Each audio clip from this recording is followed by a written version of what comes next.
ಆ ಹೌದೌದು ಅಲ್ಲ.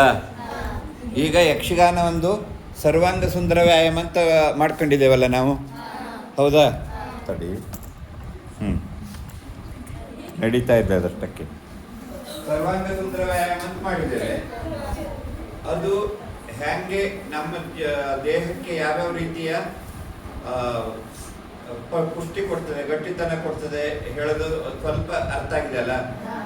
ಕಣ್ಣಿಗೆ, ಕಾಲಿಗೆ, ಕೈಗೆ, ಬೆರಳಿಗೆ, ಪ್ರತಿಯೊಂದು ಅಂಗಾಂಗದಲ್ಲೂ ಏನು ಕೊಡ್ತದೆ? ವ್ಯಾಯಾಮ ಕೊಡ್ತದೆ. ಈ ಲಯ ಅಂದ್ರೆ ಗೊತ್ತಿದೆಯಾ ನಿಮಗೆ? ರಿದಮ್ ಹೇಳ್ತಾರೆ ಇಂಗ್ಲಿಷ್ನಲ್ಲಿ, ಕನ್ನಡದಲ್ಲಿ ಲಯ ಅಂತಾರೆ. ಲಯ ಅಂದ್ರೆ ಎಂಥದ್ದು?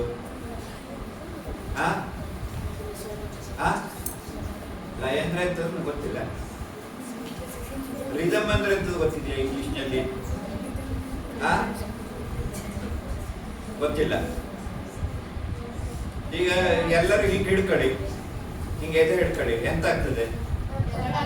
ಡಕ್ ಡಕ್ ಡಕ್ ಡಕ್ ಬಿಡ್ತದಲ್ಲ. ಅದು ಈಗ ಒಂದ್ಸರಿ ಡಕ್ ಬಿಟ್ಟು ಕಡೆ ಒಂದು 15-20 ನಿಮಿಷ ನಂತರ ಒಂದ್ಸರಿ ಡಕ್ ಬಿಡ್ತದೆಯಾ?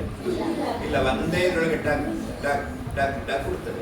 ಇಲ್ಲಿ ಹಿಂಗೆ ಹಿಡ್ಕೊಂಡ್ರೆ ನಿಮ್ ನಾಡಿ ಬಡಿತ, ಹೌದಾ? ಒಂದೇ ರೀತಿ ಆಗ್ತದೆ, ಹೌದಾ? ನೋಡಿ, ಹೌದಾ? ನಾಡಿ ಬಡಿತ ಒಂದೇ ರೀತಿ ಹಿಂಗೆ ಹಿಡ್ಕೊಳ್ತದೆ ನಿಮ್ ನರ. ನಿಮ್ ಕೈ ಹಿಡ್ಕೊಳ್ಳಿ, ಮಂದಿ ಕೈ ಹಿಡ್ಕೊಳ್ಳಿಲ್ಲ. ಹಂಗೆ ಗಡಿಯಾರದಲ್ಲಿ ಗಡಿಯಾರನ್ನು ಟಿಕ್ ಟಿಕ್ ಟಿಕ್ ಟಿಕ್ ಹೇಳಿ ಒಂದೇ ರೀತಿ ಹೊಡ್ಕೊಳ್ಳೋದಿಲ್ಲ. ಅದಕ್ಕೆ ಲಯ ಹೇಳ್ತಾರೆ. ನಿಮ್ಗೆ ಸರಿಯಾಗಿ ಹೇಳೋದಿದ್ರೆ ಒಂದು ಶಬ್ದ ಅಥವಾ ಮತ್ತೊಂದು ಶಬ್ದದ ನಡುವಿನ ಸಮಾನಾದ ಅಂತರವನ್ನ ಲಯ ಅಂತ ಕರೀತಾರೆ.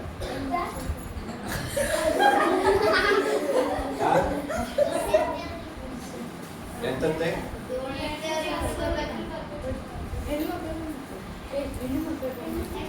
ಯಾರು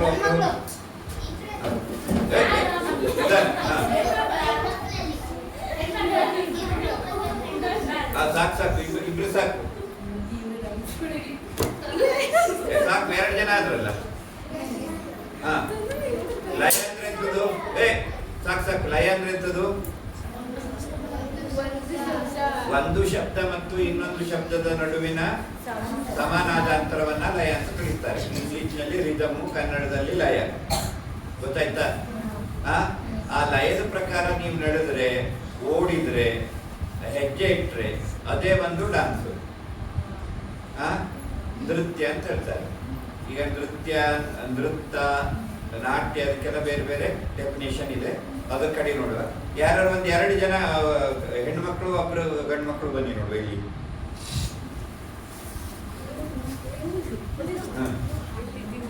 ಯಾರು ಒಬ್ರು ಬಂದ್ರು ಗಂಡು ಮಕ್ಕಳು.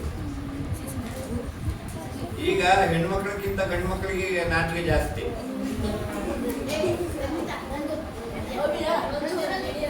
ಬೇಗ ಬೇಗ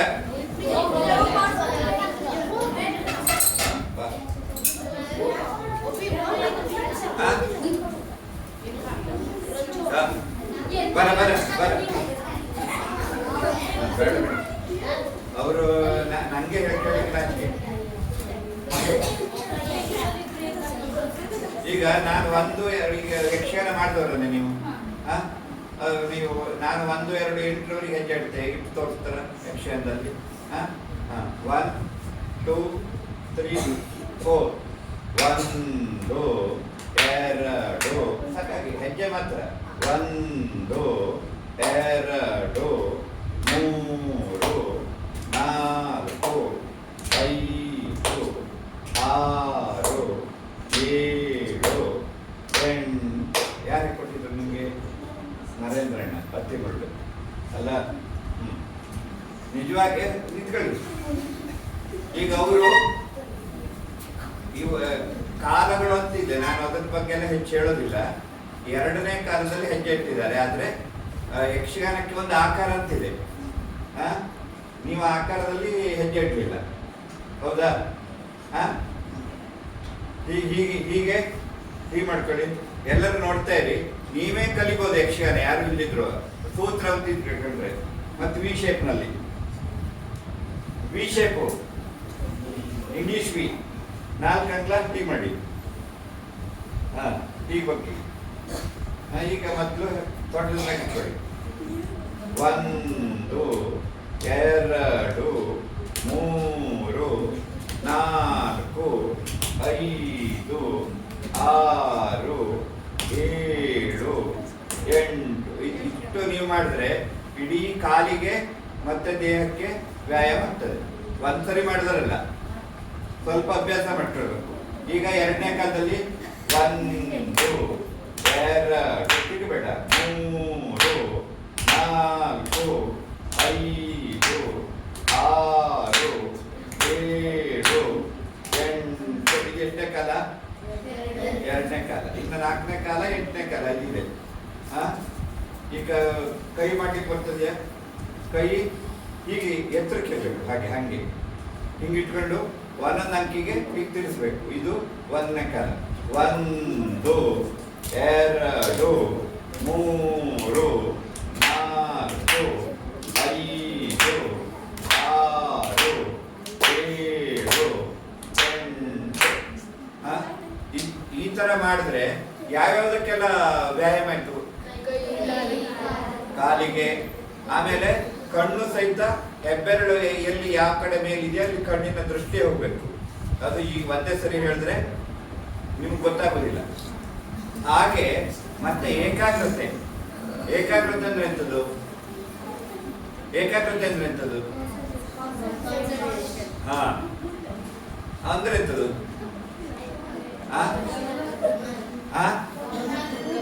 ಗಮನ ಕೊಟ್ಟು ಒಂದೇ ಕಡೆ ಲಕ್ಷ್ಯ ಇರೋದಲ್ವಾ, ಅದಕ್ಕೆ ಏಕಾಗ್ರತೆ ಅಂತಾರೆ. ಹೀಗೆ ಯಕ್ಷಗಾನವನ್ನ ಅಥವಾ ನಾ ಮೊನ್ನೆ ಹೇಳ್ದಂಗೆ ಪಠ್ಯೇತರ ಚಟುವಟಿಕೆಗಳನ್ನು ಮಾಡೋದ್ರಿಂದ ಎಂತಾಗ್ತದೆ ಕೇಳಿದ್ರೆ ಏಕಾಗ್ರತೆ ಮತ್ತೆ ನಮ್ಮ ಜೀವನಕ್ಕೂ ಕೂಡ ಏನಾಗ್ತದೆ, ವಿಶೇಷವಾದಂತಹ ಶಕ್ತಿ ಬರ್ತದೆ, ಅಂದ್ರೆ ಮಾಡ್ಕೊಳ್ಳಿಕ್ಕೆ ಬರ್ತದೆ. ಈಗ ಯಕ್ಷಗಾನ ಬಗ್ಗೆ ಡಿಟೇಲ್ ಆಗಿ ಒಂದು PPT ಪ್ರೋಗ್ರಾಮ್ ಮಾಡಿದ್ದೇನೆ, ನೀವು ಅದನ್ನು ನೋಡ್ಬೋದು. ಈಗ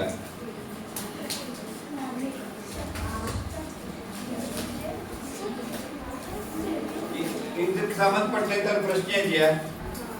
ಎಂತದೆ ಪ್ರಶ್ನೆನೇ ಇಲ್ಲ ಅಂದ್ರೆ ಎರಡು ಅರ್ಥ. ನಿಮಗೆ ಮೊನ್ನೆ ನಾನು ಹೇಳಿದ್ದು ಇವತ್ತು ಹೇಳಿದ್ದು ಯಾವ್ದ್ರೊಳಗೂ ಒಂದು ಪ್ರಶ್ನೆನೇ ಇಲ್ಲ ಅಂದ್ರೆ ಅದ್ರೊಳಗೆ ಎರಡು ಅರ್ಥ. ಒಂದನೇ ಅರ್ಥ ಯಾವುದು? ಯಾವುದು ನೀವು ಇಷ್ಟೊತ್ತು ಹೇಳಿದ್ದು ಮೊನ್ನೆ ಹೇಳಿದ್ದು ಒಂದೊಂದು ಅರ್ಥ ಆಗ್ಲಿಲ್ಲ, ಹೇಳೋದೊಂದು ಅರ್ಥ.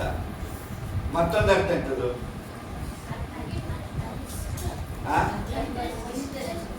ಇಂಟ್ರೆಸ್ಟ್ ಇಲ್ಲಳಲ್ಲ, ಹೊಗ ನೀನು ನಿನ್ ಕೆಲಸ ಇಲ್ಲ, ಇಲ್ಲಿ ಬಂದು ನಮ್ಮ ಮಾಡಿದ್ದೇವೆ, ನಮ್ಗೆ ಇದೆಲ್ಲ ಬೇಡ, ನಮ್ಗೆ ನಿನ್ ಇಷ್ಟಕ್ಕೆ ಹೇಳಕ್ಕೆ ಹೋಗೋದು, ನಾವು ನಮ್ಮ ಮಟ್ಟಕ್ಕೆ ಇರ್ತೇವೆ. ನೀವು ಯಾವ ಅರ್ಥದವರು? ಪ್ರಶ್ನೆನೇ ಇಲ್ಲ ಅಂದ್ರೆ ಎರಡು ಅಲ್ವಾ? ಹಾಗಾದ್ರೆ ಪ್ರಶ್ನೆ ಬರ್ಬೇಕಲ್ಲ.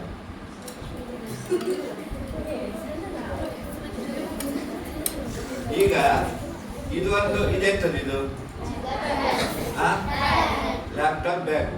ಇದು ನಿಮ್ಮ ಜೀವನದಲ್ಲಿ ಫಸ್ಟ್ ಟೈಮ್ ನೋಡಿದರೆ ಅಂದ್ಕೊಳ್ಳಿ.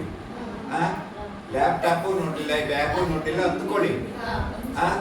ನಾನು ಹಿಂಗ್ ಹಿಡ್ಕೊಂಡು ಬರ್ತೇನೆ, ಇದು ಇದ್ರೊಳಗೆ ಏನದೆ ಎಂತದಳ ಅದ್ರಲ್ಲಿ ನಿಮ್ಗೆ ಕುತೂಹಲ ಇರ್ತದೆಯಾ? ಅವಾಗ ಯೋಚನೆ ಮಾಡ್ಲಿಕ್ಕೆ ಅದು ಎಂತ ಇರ್ಬೋದು, ಒಳಗೆ ಒಂದ್ 4 ನೋಟ್ಬುಕ್ ಇಟ್ಕೊಂಡು ಬಂದ್ಬಿಟ್ಟಿದ್ರನ್ನ ಹಾಗೆ ಎಂತ ಒಂದಷ್ಟು ಪ್ರಶ್ನೆಗಳೇ ಹೇಳ್ತದೆ ನಿಮ್ಗೆ, ಹೌದಾ? ಆ ಪ್ರಶ್ನೆಗಳೇ ಹೇಳದೇ ಇದ್ರೆ ಒಂದು ನಿಮಗೆ ಬುದ್ಧಿ ಇಲ್ಲ ಅಂತ ಅರ್ಥ. ಇಲ್ಲಿದ್ರೆ ಅಸಡ್ಡೆ ಇದೆ. ನಾ ಹೇಳಿದ್ದಲ್ಲ, ಅವಾಗ ಅವನಿಗೆ ಕೆಲಸ ಬಂದಿದ್ದ ನಾನೆಂತ ಮಾಡೋದು?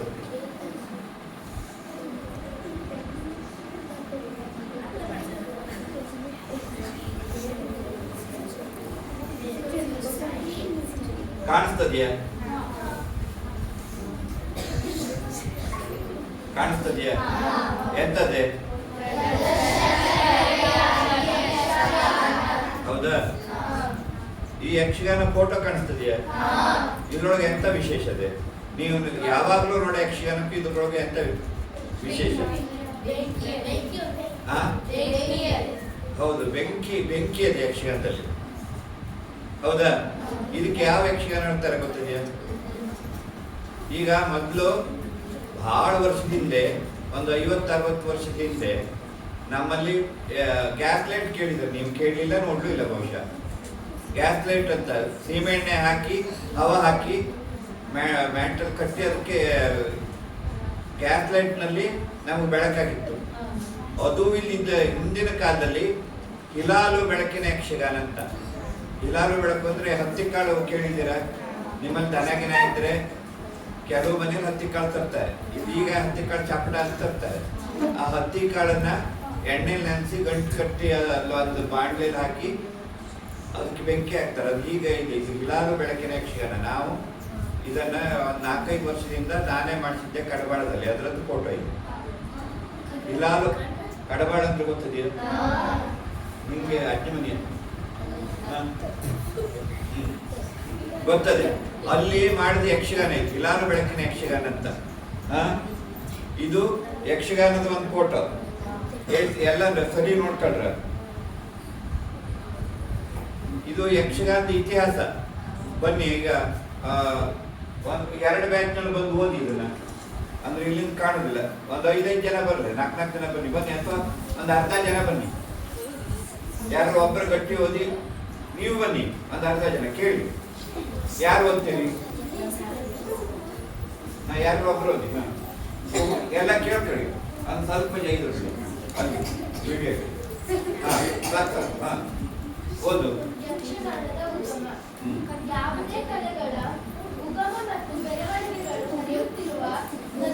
ಕೇಳಿ ಕೇಳಿ. ಒಂದ್ ನಿಮಿಷ ಅಷ್ಟು ಕೇಳ್ಕೊಳ್ಬೇಕು. ಅವನತಿಯನ್ನು ಕಾಣಬಹುದಾಗಿದೆ. ಹಾಗಾಗಿ ಯಕ್ಷಗಾನ ಯಾವಾಗ ಹೇಗೆ ಉದಯವಾಯಿತು ಎಂದು ನಿಖರವಾಗಿ ಹೇಳಲು ಸಾಧ್ಯವಿಲ್ಲ. ಆದರೆ ಅದರ ಪ್ರಾಚೀನತೆಯ 12ನೇ ಶತಮಾನದ ವರೆಗೆ ಹೋಗುತ್ತದೆ. ಯಕ್ಷಗಾನ ಪ್ರಾಚೀನ ಕಾಲದಲ್ಲಿ ಒಂದು ಗಾಯನ ಪ್ರಕಾರವಾಗಿತ್ತು. ಆ ನಂತರದಲ್ಲಿ ಅದರಲ್ಲಿ ವೇಷ, ಕುಣಿತ, ಅಭಿನಯ, ಮಾತುಗಾರಿಕೆ ಸೇರಿಕೊಂಡವು. ಮಾತಾಡಬೇಡಿ, ಕೇಳಿ